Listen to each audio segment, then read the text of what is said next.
Okay, let's get right back into it. This is part 2 of the discussion I had with my dad on March 19th, 2025.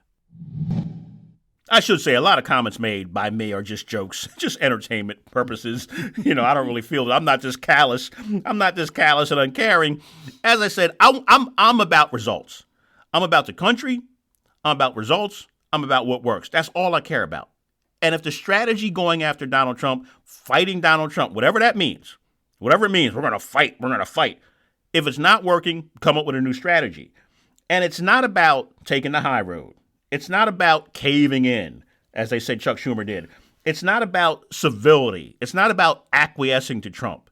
To me, it's about what do I have to do to make it through this next 4 years and do the least amount of damage to the Democratic Party and to the country. What do I have to do? Am I going to fight him? I'm just not going to give in on anything. Anything he says, I'm going to be negative about it. I'm going to obstruct on it. Or am I going to take more of the Zelensky approach, sit there, take my medicine, and then do what's best for my country? And say, Mr. Trump, thank you so much, Mr. Trump. Thank you, sir. May I have another? And I agree, ceasefire, whatever you want to do, I'm on board. So what do the Democrats have to do? That they have to do in their mind what is best for the country, which is not what the Democrats want to do, because that means playing nice with Trump. Or do they do what's maybe not best for the country and just continue to hammer away and go at him tooth and nail for the next 4 years? Which is better? Well, I keep going back to it's always going to be a struggle as long as Congress can't come together. When Obama got elected, the Republicans didn't want to work with Obama. When Trump got elected, the Democrats didn't want to work with Trump. When Biden got back in there, the Republicans didn't want to work with Biden. Now Trump is back. Democrats don't want to work with Trump. So Congress right now is just a big divide, just like the rest of the country. But what should be done is realizing everything that's going on with the country right now is not putting the country on the right track. It's not going in the right direction. To me, it's not the country it used to be, because the government is not the government it used to be. I always admired people in Washington, D.C., the presidents and the people. I thought they were the cream of the crop, the brainiacs. And I thought they had the American people. I thought they had their best interests at heart. But things have changed to where it's like dog eat dog, every man for himself.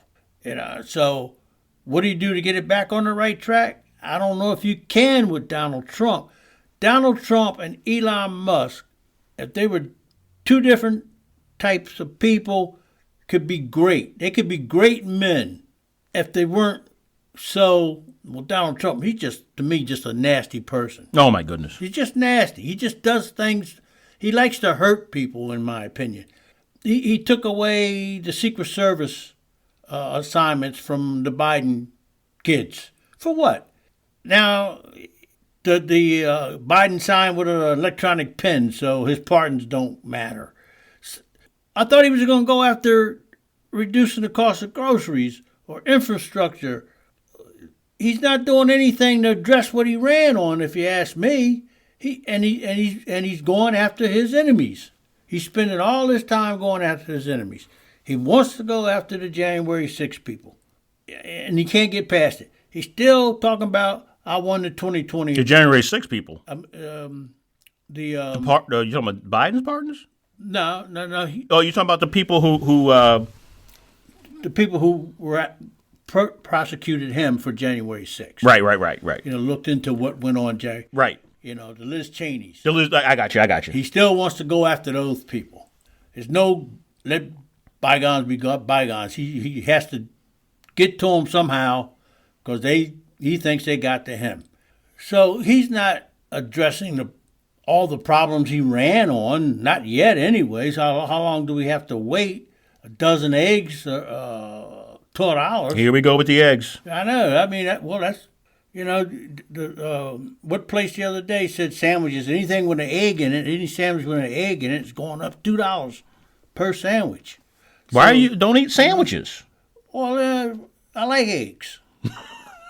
So there again, I'm getting smacked backwards. I can't eat eggs anymore. So in my declining years, taking eggs away from me. Nobody's taking eggs away from you. I can't afford them. Of course you can. You know. You gotta do away with something else. You gotta make choices. It's about making choices. But these two guys could be great if they were of different mindsets, but they like hurting people. In all honesty, and I shouldn't say in all honesty, in all seriousness, I'm joking once again. I'm joking. But if you need eggs, you come to me. I'll get you eggs. Well, we go to the store once this is done. Well, not today, but in the future.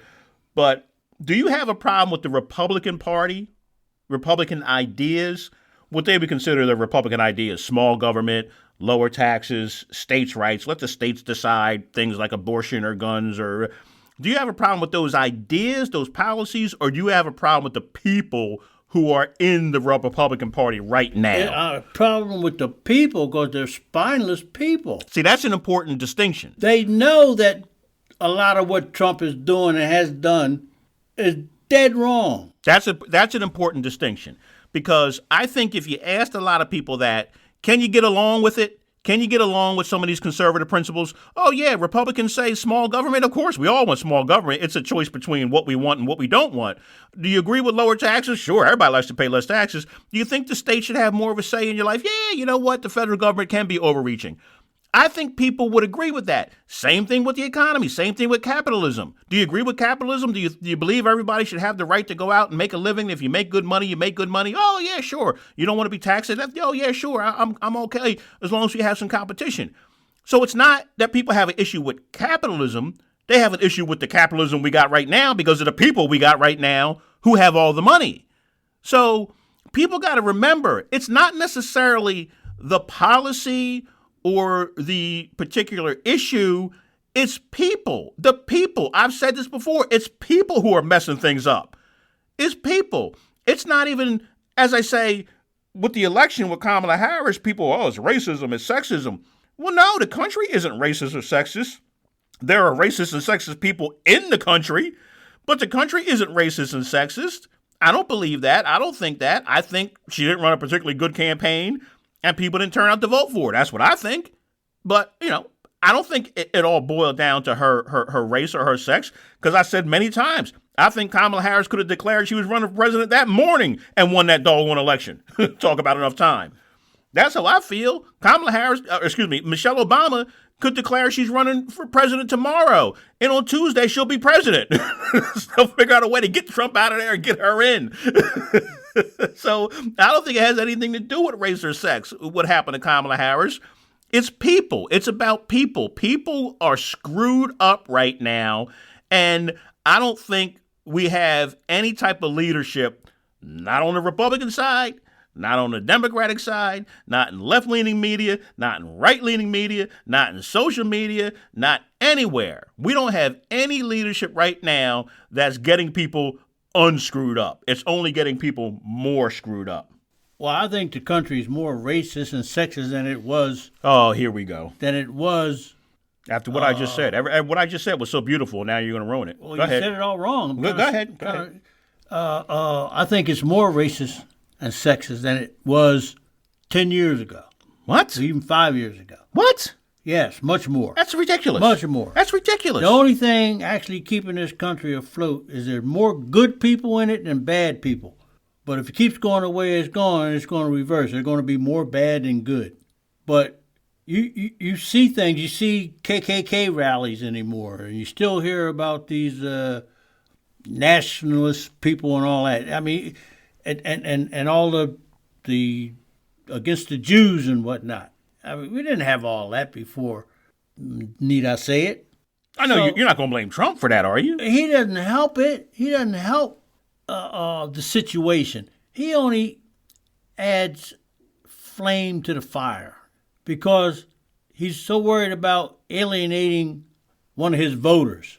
So I think if they went out there and said something racist, he didn't really mean it, or he'll come around. So this country, since 2016, has been struggling.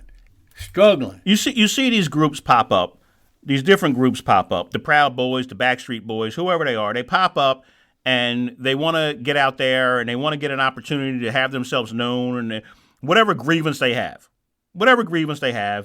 it becomes political because obviously they make it political. But there's no candidate who is looking for that, who's looking for an endorsement from them. Now, should they say, I vehemently am against what these people stand for, and I do not want their support, I've never courted their support, I will have nothing to do with them. Should any politician have enough sense to say that? Of course. But it doesn't happen. It doesn't happen far too often.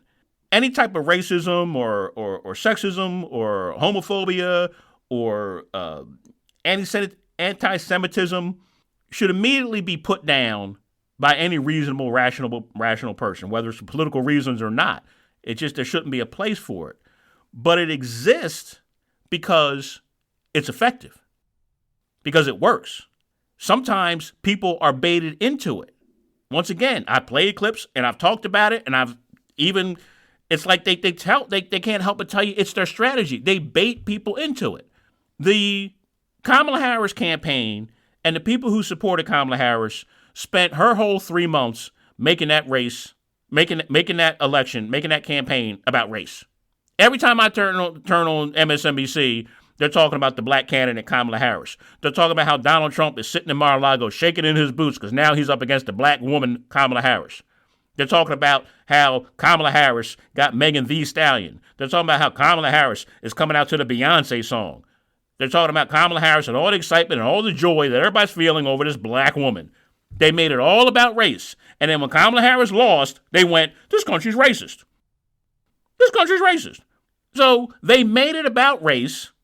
There were people who were baiting them in to making it about race. If they weren't, they'd come on and they'd pronounce Kamala Harris's name wrong, call her Kamala or whatever, Kamala, and then they'd all freak out. That's racist. That's racist. Her name is Kamala. Her name is Kamala, not Kamala. And then the person would lean back in their chair and smile and go, what are you calling me, racist? And so they'd bait them into the race. So that's why these things still exist, the racism, the sexism, the homophobia, the anti-Semitism, because they're effective. They work. They work on getting people to react in the way they want people to react.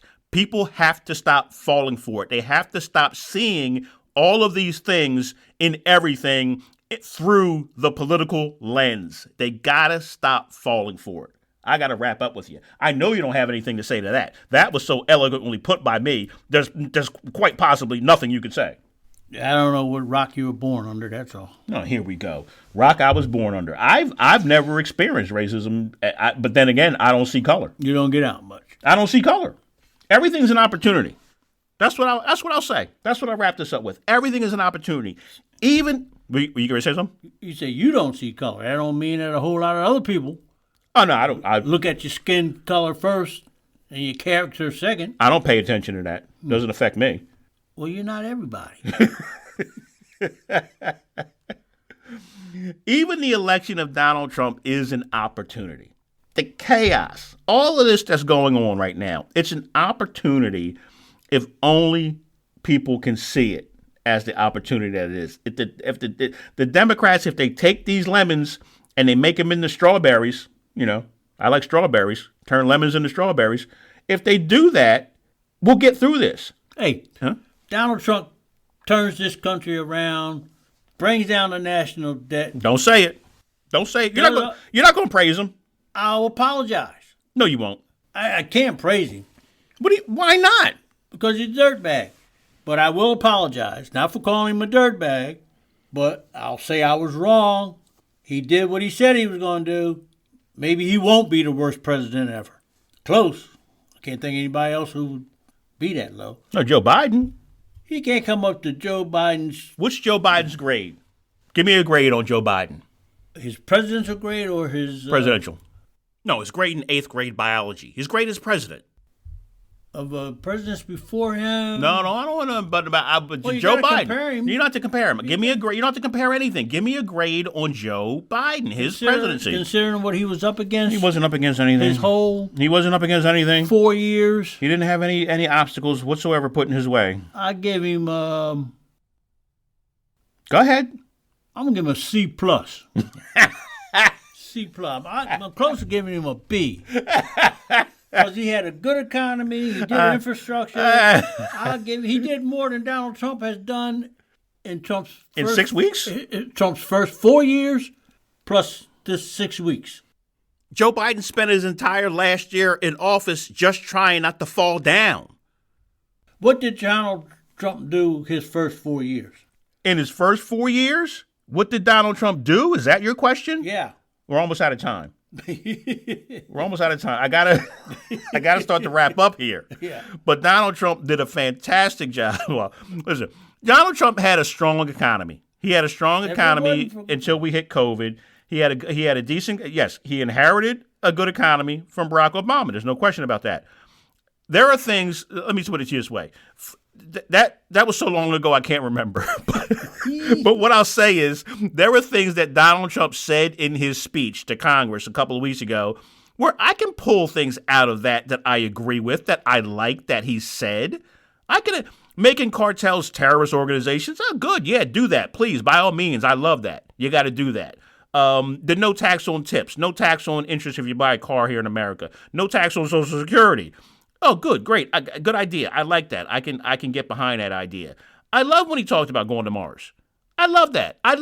If in your lifetime, in my lifetime, if a man or a woman sets their feet on Mars, am I going to be upset because it was done by Elon Musk and Donald Trump, or am I going to say, man, I am so blessed to be alive to see humankind achieve something like this?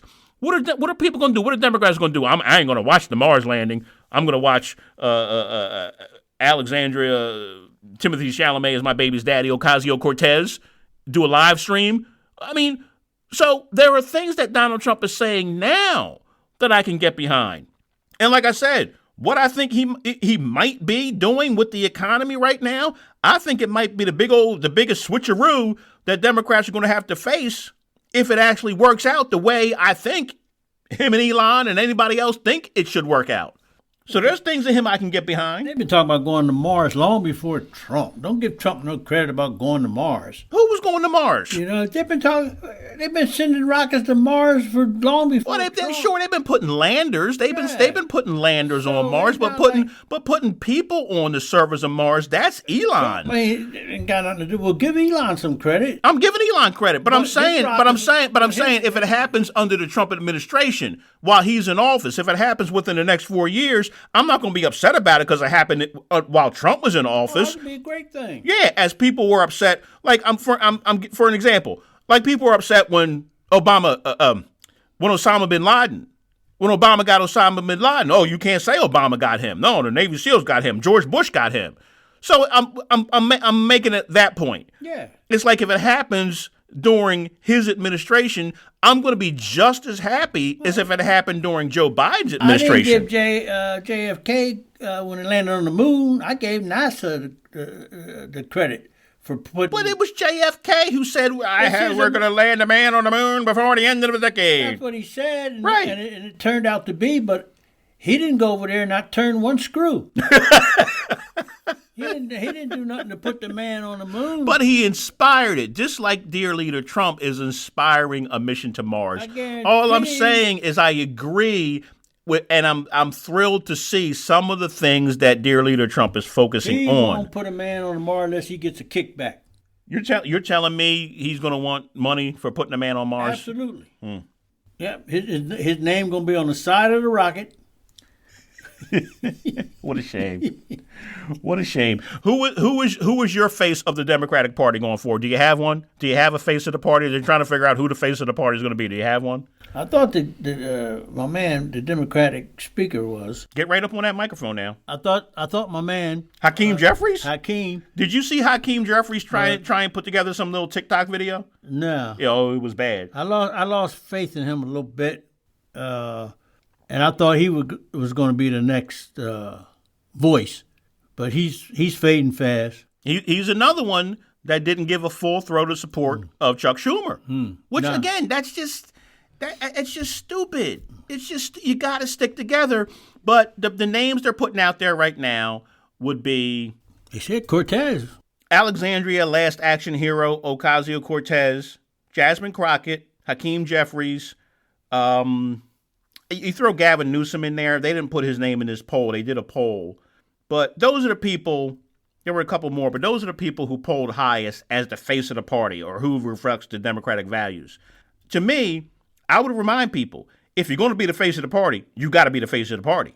You got to put that face everywhere. You just can't put it on MSNBC. You just can't put it on the late night talk show guys. You just can't go to the progressive shows and do the progressive podcast. If you're going to be the face of the party, that face better show up on Fox News. Don't make the mistake that Joe Biden and Kamala Harris did. The face of the party of the Democratic Party better show up on Fox News.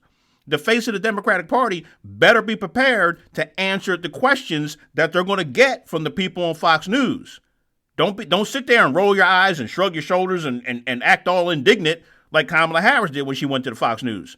That ain't going to work for the face of the new Democratic Party. The face of the Democratic Party better be willing to answer the questions of what exactly the Democratic Party stands for and who exactly they stand for. And I can see, looking at you right now, you don't have a name. You don't have a name. You can't give me a name who's the face of the Democratic Party. Well, like I said, they don't have one right now. Mm-hmm. But Newsom, he's been coming down on him because he's having all these MAGA people on his podcast. So not everybody's happy with him right now. Oh, that indicates to me that he's planning on running. So he's trying to get to the center, which is where you got to get. But he's so far left. He's governor of California. He's got so much far left baggage. There ain't no getting to the center for him. I'm sorry. Well, but that's an indication to me. If he's having MAGA folks on the podcast, it sounds to me like he's trying to move himself into the center now to set himself up for a run. Well, Cortez is the only one that I can think of. OC, whatever her name is. She once again, but she might say too much. That's the problem. That's the problem. When I said about her earlier, Alexandria probably prefers hand dryers to paper towels, Ocasio Cortez. You know why I say that? Because she probably does. Because she says, oh yeah, we got to get rid of the paper towels. Take the paper towels out, put the hand dryers in. That's smart. She's a smart woman. Makes sense. Good for the environment. Too much paper, get rid of it. The only problem, everybody hates those doggone hand dryers. So that's where she loses you. The idea is smart. It makes sense. It's for a good reason to help the environment, but people don't care. They hate them doggone hand dryers. So that's what she's up against.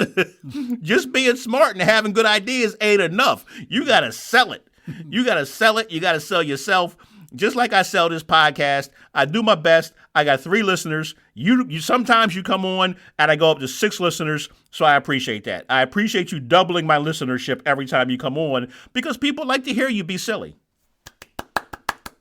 Oh, you done? You're giving yourself a round of applause? You had enough? You look like you need a beer or something. All right, that's it. That's the show. Thanks for listening. Oh, if you only knew. If you only knew. I actually did 3 full episodes this week. The first 2 I couldn't put up. The first one was just me yelling at the top of my lungs for 40 minutes straight about AOC and Jasmine Crockett and The View and Chuck Schumer.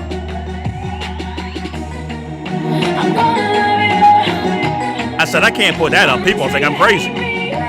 The second one, I was a little calmer, but still a little nuts.